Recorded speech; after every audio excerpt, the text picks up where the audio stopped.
Okay. So, what is the January effect? Okay. January, this is the first month of the year. Okay. Buena mano. Okay. Investors are generally bullish. Investors are generally bullish at the first month of the year. Okay? So, fueled sila by optimism. Bakit sila bullish? Because, okay, fresh start. We're optimistic. We're optimistic for the year. Okay? Diba? Year full of blessings and surprises. So, lahat optimistic. Okay? The January effect is a seasonal scenario wherein the institutional investors were looking at the government and foreign local private funds. Okay, sila yung mga big shot sa market. Sila yung mga billion, trillion ang pondo sa market. Tayo, we can classify ourselves as retail investors. Ako, 'di ba, tayo sa UTrade, mayroon tayong mga personal account. Ako sa mga clients ko, they have personal accounts at UTrade. Okay, we are retail investors. Ang mga pag sinabi nating institutional investors, this involves the government and private funds, GSIS, SSS, nag-i-invest din sila sa market. Meron din silang exposure. Yung mga contributions na binibigay natin sa government, SSS, GSIS, okay, PhilHealth, portion of it, ini-invest din nila sa market. Okay? Meron silang mga fund managers to do it. Di ba? I think most of licensed fund managers. Okay? And then, this also involves the foreign investors. Sila yung mga billion-billion ng pondo. Okay? So, yun ang mga institutional investors. Tandaan niyo yun, guys. Institutional investors. Tayo, retail investors. Okay? So, the institutional investors, given malaki, billion-billion, trillion ng pondo nila sa market. Okay? They are, diba? So, you can assume na malaki yung influence nila sa market. They have, kumbaga, unlimited money yan eh. They have so many inflows every month na dumarating sa fund nila na pwede nilang i-deploy sa market. Okay? Be it sa Philippine market, sa equity market sa ibang bansa, pwedeng sa bonds, okay? Pwedeng sa money market. It depends sa fund manager. Okay? So given may billion-billion silang pondo, they can influence the market. Diba? Okay? And these institutional investors are taking this opportunity for their portfolio window dressing at the start of the year. Ito yung January effect. Okay? Isipin nyo, pag sinasabi natin window dressing, kumbaga, nagpapakitang gila sila sa mga client sila. Diba? Sa boss nila. Okay? Ito yung pagkakataon nila to showcase their portfolio, to improve their portfolio. Okay? Kailangan syempre, pag may portfolio ka, 'di ba? Pag magpe-present ka, magpe-present ka sa clients mo, papakita mo palagi na, may mga talo ako, losing positions ako, 'di ba? Syempre gusto nila may mai-report sila na magagandang stock positions, magagandang investment sila, 'di ba? Saan mo nilagay yung mga billion-billion pera, 'di ba? Sasabihin ng boss nila sa fund manager, di ba? Saan mo nilagay yung billion-billion pera natin? Saan mo na-invest? Kumusta? Is it performing well or is it at a loss? Di ba? Yun yung mga ginagawa nila ngayong January. Okay? Ito yung ginagawa nilang time para mag-window dress. Okay? So, the institutional investors will generally, number one, pag mayroon silang least performing stock positions, okay, ito yung mga losing position sila, medyo baga below cost yung market price nila ngayon. So what they normally do ay they sell the least performing stock positions. Kumbaga binebenta nila yan at market. Okay, sinesell down talaga nila. Diba? So ano magiging impact nun sa mga particular stocks, di ba? Bumababa. Yun yung mga napansin nyo, di ba, nung December or early this year, di ba? Itong first week na to, di ba? May mga stocks na patuloy pa rin bumababa, di ba? Particularly pag malaki yung volume nun, it could be blue chips or second and third liners. Diba? So yan, possible yan. Sinell down yan ng mga fund managers. Okay? Kasi least performing stock position sila. And then ito yung ginagawa nila ngayon. They have funds. Diba? They have funds to for the year, to start the year. So they buy potential outliers. Yan, ito, nagde-deploy na sila ng fund sa market. For example, sa Philippine market natin, bumibili na sila ng mga stock. Okay? It could be either blue chips or second liners. Okay. Then they also increase stock positions on best performing stocks in their portfolio. If they have existing stock portfolio acquired last year na maganda pa rin yung performance, possible they could either take profit or they could increase position pag alam nilang maganda pa yung potential niya sa charts and fundamentals. Okay, pag maganda yung pwedeng i-medium to long term. Okay, one of the best performers natin ngayon, ASEN, di ba? Kumusta? Sino dito may mga ASEN ngayon? Sino yung bumili sa ASEN? Sino yung nagbenta ng ASEN kanina? Di ba? So, as you have noticed sa mga disclosures ng ASEN, sino yung mga nag-i-invest sa kanya ngayon, di ba? So, may nag-i-invest ngayon, di ba? May funds na nag-i-invest sa kanya. Ang pinaka-latest is GIC, no? It is a fund. I think, hindi ako nagkakamali, sa Singapore ba yun? Basta global wealth fund siya. Nag-invest sila ng 20 billion at least, no, sa ASEAN. Okay, so ito yung mga pang-buena mano ginagawa ng mga institutional investors sa January effect.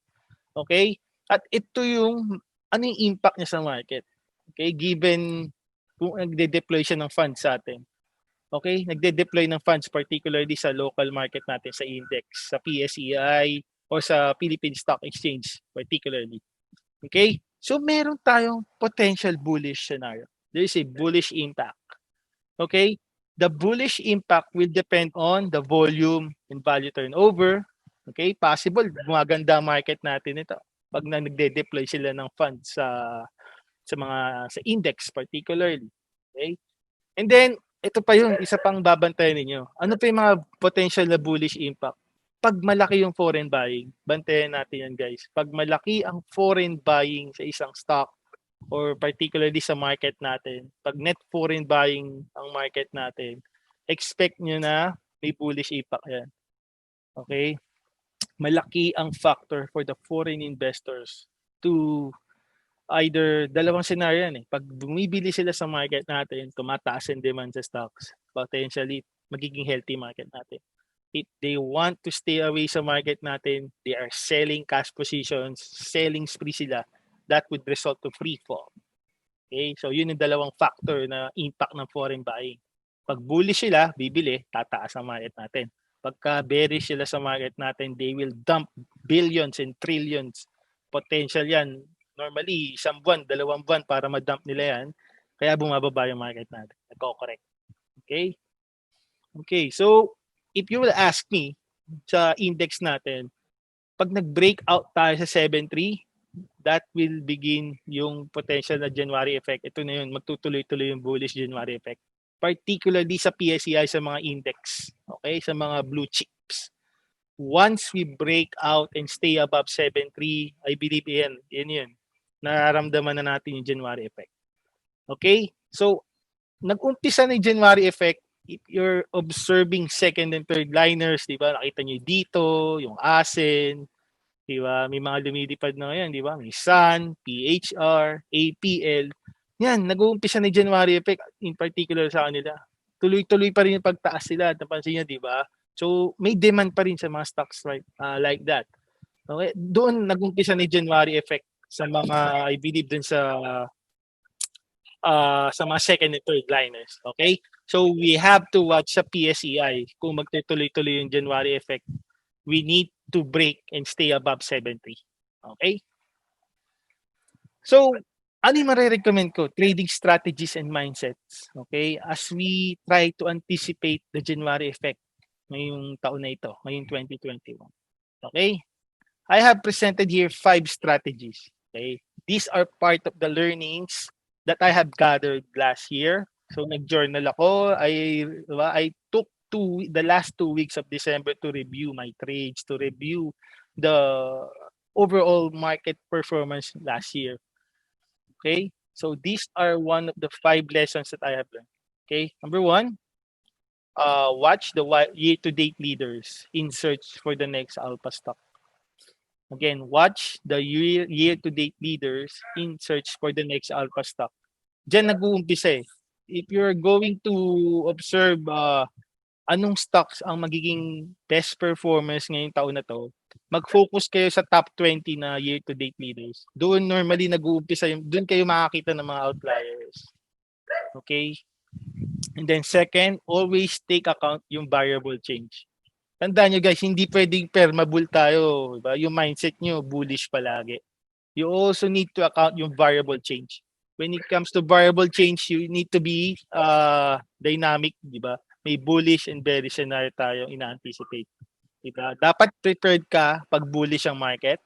Dapat prepared ka rin pagka bearish ang market. Pag may mga bad news, the investor sentiment, naging fearful na naman sila, fearful lang investor sentiment.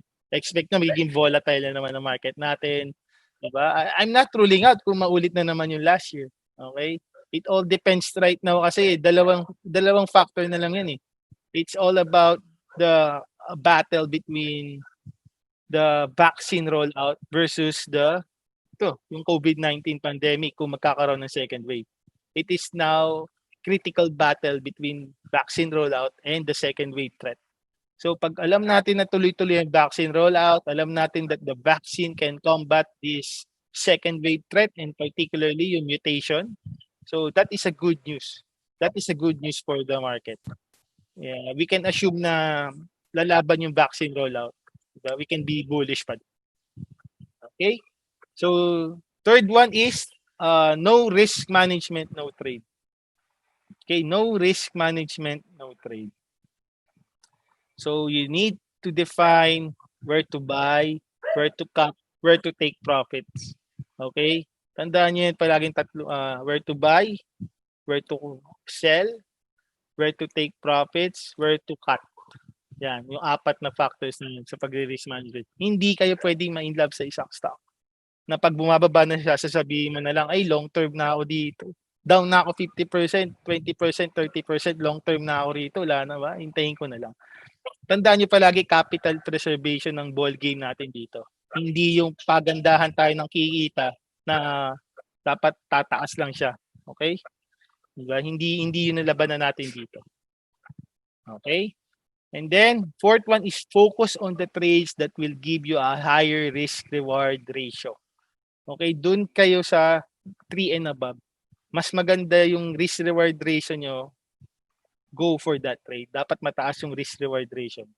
Okay, what is risk-reward ratio? This is the amount you're willing to risk, diba?